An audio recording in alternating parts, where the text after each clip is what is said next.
மையமுடுக நேர்களுக்கு வணக்கம். நீங்கள் இணைந்திருப்பது மையத்தின் இரவு நேர பிரதான செய்திகளுடன். முதலில் தலைப்புச் செய்திகள். மட்டக்களப்பு நோக்கி பயணித்த ரயில் தடம் புரண்டதால் சேவை முற்றாக பாதிப்பு. 2050 இலங்கை இன்னும் ஏழ்மை நிலைக்கு தள்ளப்படும் எச்சரித்த ரணில் விக்ரமசிங்க.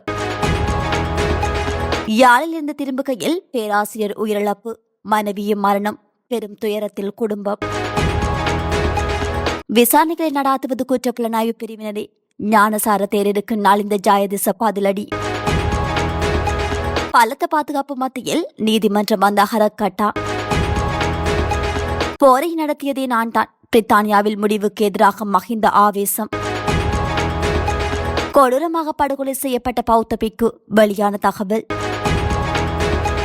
கொழும்பு புறநகர் பகுதியில் மீட்கப்பட்ட கைக்குண்டு தொடர்பென விரிவான செய்திகள்.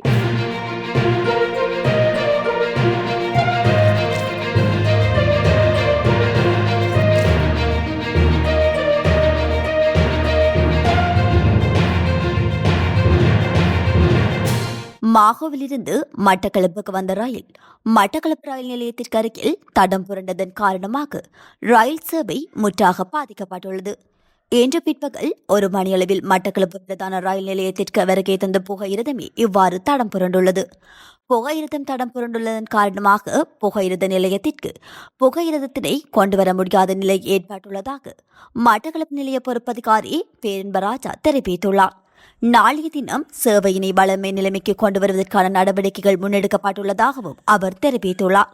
புகையிரதம் தடம் புரண்டதன் காரணமாக அதில் வருகை தந்த பயணிகளும் பெரும் சிரமங்களை எதிர்நோக்கியதுடன் எந்தவித பாதிப்பும் யாருக்கும் ஏற்படவில்லை என தெரிவிக்கப்படுகின்றது.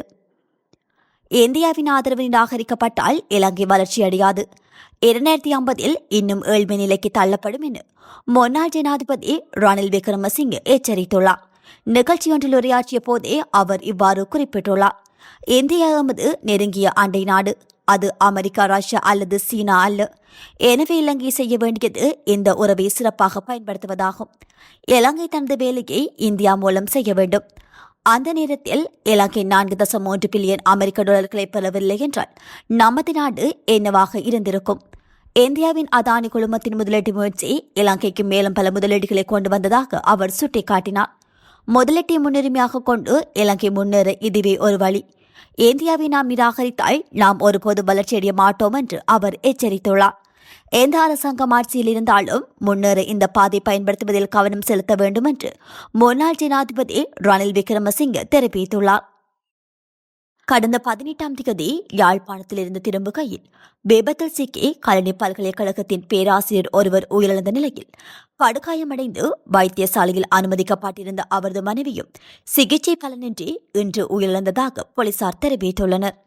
கலனி பல்கலைக்கழக தத்துவ ஆய்வுகள் துறையின் உளவியல் பிரிவின் தலைவராக பணியாற்றிய 46 வயதுடைய பேராசிரியர் ஒருவர் தனது மனைவி மற்றும் 3 பிள்ளைகள், மனைவியின் தாய் மற்றும் சகோதரனுடன் யாழ்ப்பாணத்திற்கு சுற்றுலா சென்றுவிட்டு வேனில் வீடு நோக்கி பயணித்துக் கொண்டிருந்தனர். இதன்போது அவர்கள் பயணித்த வேன் வீதியில் பயணித்த லோரியொன்றின் பின்புறத்தில் மோதி விபத்துக்குள்ளாகியுள்ளது. விபத்தில் கலனி பல்கலைக்கழக பேராசிரியரும் அவரது மனைவியும் 3 பிள்ளைகளும், மனைவியின் தாய் மற்றும் சகோதரனும் படுகாயமடைந்து மேரிகம வைத்தியசாலையில் அனுமதிக்கப்பட்ட நிலையில் கலனி பல்கலைக்கழக பேராசிரியர் உயிரிழந்துள்ளார். இதனை அடுத்து பேராசிரியரின் மனைவியும் 3 பிள்ளைகளும், மனைவியின் தாய் மற்றும் சகோதரனும் மேலதிக சிகிச்சைகளுக்காக கொழும்பு தேசிய வைத்தியசாலைக்கு மாற்றப்பட்டனர். பின்னர் கலனி பல்கலைக்கழக பேராசிரியரின் 3 பிள்ளைகளும், மனைவியின் தாயும் சிகிச்சை பெற்றுவிட்டு வீடு திரும்பிய நிலையில் மனைவியின் சகோதரன் சிகிச்சை பலனின்றி உயிரிழந்தார். இந்த நிலையில் கொழும்பு தேசிய வைத்தியசாலையில் சிகிச்சை பெற்று வந்த கலனி பல்கலைக்கழகத்தின் பேராசிரியரின் மனைவியும் இன்றைய தினம் சிகிச்சை பலனின்றி உயிரிழந்ததாக போலீசார் தெரிவித்துள்ளனர். பொதுபல சேனா அமைப்பின் பொதுச் செயலாளர் கலகொட அத்தை ஞானசார தேரரிடம் குற்றப்புலனாய்வுத்துறை அறிந்ததை தாண்டி உயிர்த்த ஞாயிறு தாக்குதலுடன் சம்பந்தப்பட்டு பயங்கரவாத குழு தொடர்பான தகவல்கள் காணப்படுகின்றன.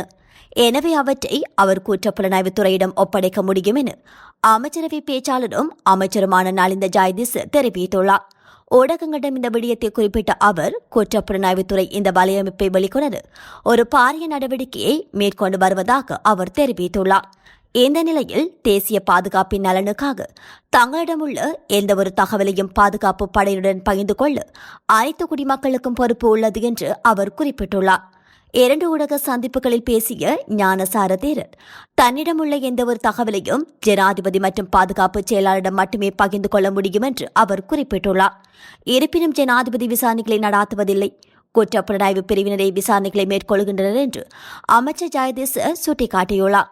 ஞானசார தேரர் ஏற்கனவே அரசாங்க புலனாய்வு துறையில் உள்ளவர்களை நன்கு அறிந்தவர். எனவே அவர் தனது தகவல்களை நேரடியாகவும் தெளிவாகவும் அவர்களுக்கு வெளியிட முடியும் என்று அமைச்சரவை பேச்சாளரும் அமைச்சருமான நலிந்த ஜெயதிச மேலும் தெரிவித்துள்ளார்.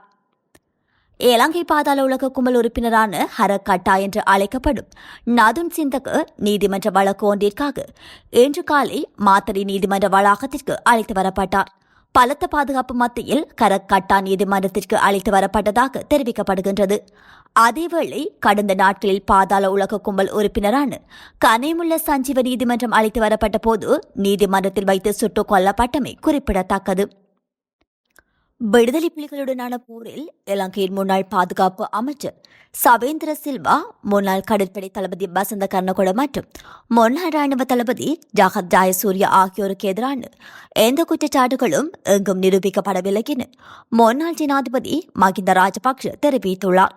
இலங்கையின் முன்னாள் ஆயுதப்படை தளபதிகளுக்கு எதிராக பிரித்தானியாவிற்குள் நுழைவதற்கும் சொத்துக்களை வைத்திருப்பதற்கும் தடைகளை அந்நாட்டு அரசாங்கம் அறிவித்தமைக்கு பதிலளிக்கும் வகையில் அவர் இதனை குறிப்பிட்டுள்ளார். இது தொடர்பில் மகிந்த வெளியிட்டுள்ள அறிக்கையில் தொடர்புடைய குற்றச்சாட்டுகள் எங்கும் நிரூபிக்கப்படவில்லை என்பதையும் கவனத்தில் கொள்ள வேண்டும். இலங்கையின் அப்போதைய நிறைவேற்று ஜனாதிபதியாக இருந்த நான் தான் விடுதலை புலிகளுக்கு எதிராக போரை நடாத்த முடிவு செய்தேன். இலங்கை தாக்குதலில் ஈடுபட்டிருந்த போது ராணுவம் அந்த முடிவை செயல்படுத்தியது. போரின் போது பெரிய அளவிலான மனித உரிமை மீறல்கள் நடந்ததாக பிரித்தானிய அரசாங்கத்தின் குற்றச்சாட்டுகளை நான் கடுமையாக நிராகரிக்கின்றேன். நாங்கள் தமிழ் மக்களுக்கு எதிராக அல்ல, விடுதலை புலிகளுக்கு எதிராக மட்டுமே போரை நடாத்தினோம் என்பதை நான் வலியுறுத்துகிறேன்.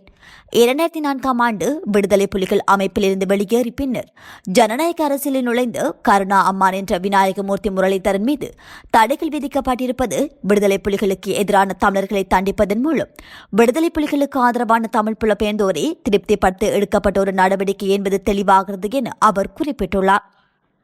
மடாலயம் ஒன்றில் கூறிய ஆயுதத்தால் தாக்கப்பட்டு பிக்கு ஒருவர் கொலை செய்யப்பட்டுள்ளார். குறித்த சம்பவம் நேற்று பிற்பகல் எப்பாவல காவல்துறை பிரிவில் கிரலோகம பகுதியில் உள்ள மடாலயம் ஒன்றில் இடம்பெற்றுள்ளது. கொலை செய்யப்பட்ட பிக்கு 69 வயதுடையவர் என காவல்துறையினர் தெரிவித்துள்ளனர். சம்பவம் தொடர்பில் மேலும் தெரிய வருகையில் உயிரிழந்த பிக்குவை சந்திப்பதற்காக வந்த நபர் ஒருவரும் மற்றும் வேறொரு விகாரையைச் சேர்ந்த பிக்குவும் இந்த கொலையை கண்டு காவல் நிலையத்திற்கு தகவல் அளித்ததாக காவல்துறையினர் தெரிவித்துள்ளனர். பின்னர் காவல்துறையினர் விசாரணைகளை மேற்கொண்ட நிலையில் பெக்கிவிற்கு முச்சக்கர வண்டி மற்றும் சாரதி ஒருவர் இருப்பது தெரிய வந்த நிலையில் குறித்த சாரதி தற்போது மடாலயத்தில் இல்லை என்பது தெரிய வந்துள்ளது.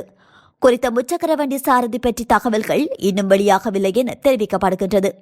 இந்த நிலையில் கொலையை யார் செய்தார்கள் என்பது குறித்து இதுவரை எந்த தகவலும் வெளியாகவில்லை என்று காவல்துறையினர் தெரிவித்துள்ளனர். மேலும் நீதவான் பரிசோதனையின் பின்னர் சடலம் அனுராதபுரம் வைத்தியசாலையில் பிரேத அறையில் வைக்கப்பட்டுள்ள நிலையில் எப்பாவல காவல்துறையினர் மேலதிக விசாரணைகளை மேற்கொண்டு வருகின்றனர். கொழும்பு புறநகர் பகுதியில் கைக்குண்டு ஒன்று கண்டுபிடிக்கப்பட்டுள்ளதாக காவல்துறையினர் தெரிவித்துள்ளனர். ராஜகிரிய வெலிக்கடை பிரதேசத்தில் உள்ள கட்டிடத்தின் குப்பை மேட்டில் இந்த கைக்குண்டு கண்டுபிடிக்கப்பட்டுள்ளது. அத்துடன் குறித்த கைக்குண்டு வெளிநாட்டில் தயாரிக்கப்பட்டுள்ளதாக காவல்துறையினர் குறிப்பிட்டுள்ளனர். அதே நேரம் அதில் பொறிக்கப்பட்டுள்ள எண் தெளிவாக இல்லை என்று காவல்துறையினர் மேலும் குறிப்பிட்டுள்ளனர். இந்த கைக்குண்டு காவல்துறைக்கு கிடைத்த ரகசிய தகவலின் அடிப்படையில் மீட்கப்பட்டுள்ளதுடன் யாரோ ஒருவர் இதனை கொண்டு வந்து வீசியிருக்கலாம் என்று காவல்துறையினர் சந்தேகம் வெளியிட்டுள்ளனர். மேலும் இது தொடர்பான மேலதிக விசாரணைகளை காவல்துறையினர் மேற்கொண்டு வருகின்றனர். இத்துடன் மையத்தின் இரவு நேர பிரதான செய்திகள் நிறைவு பெறுகின்றன. நன்றி.